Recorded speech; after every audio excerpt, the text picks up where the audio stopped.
Hey guys, welcome to Log News. Today I'll be showing you how to log into your SkillSelect account online on your computer. And now let's dive right in. Now to log into your SkillSelect account online on your computer, first open up your preferred browser, as I've already opened the Google Chrome.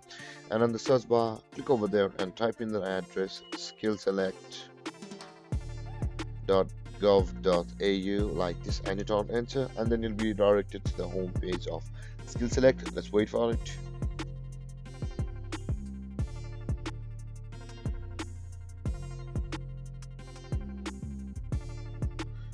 And over here guys, you can see we are being redirected to the home page of SkillSelect.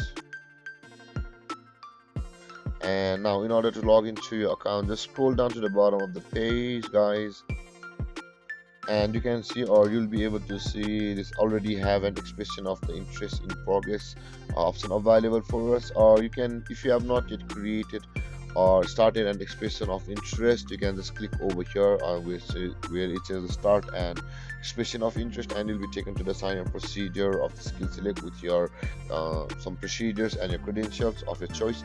With that being said guys, in order to log into our SkillSelect account, simply click on login button available over here.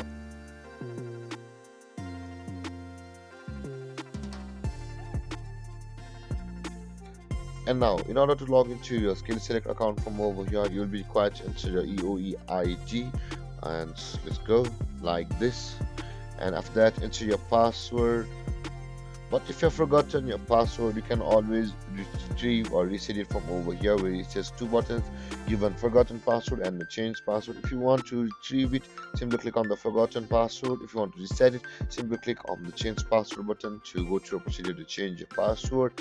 And guys, after entering your EOE ID and your password, simply click on the I accept button available over here. But you must read this important notice by the SkillSelect itself.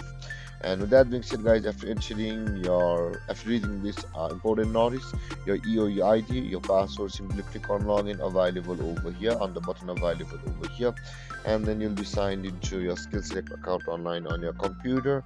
And if you have any confusions or questions regarding the topic, feel free to comment in the comment section below, and don't forget to like, subscribe and hit that bell icon for more videos. Thank you for watching guys. Peace.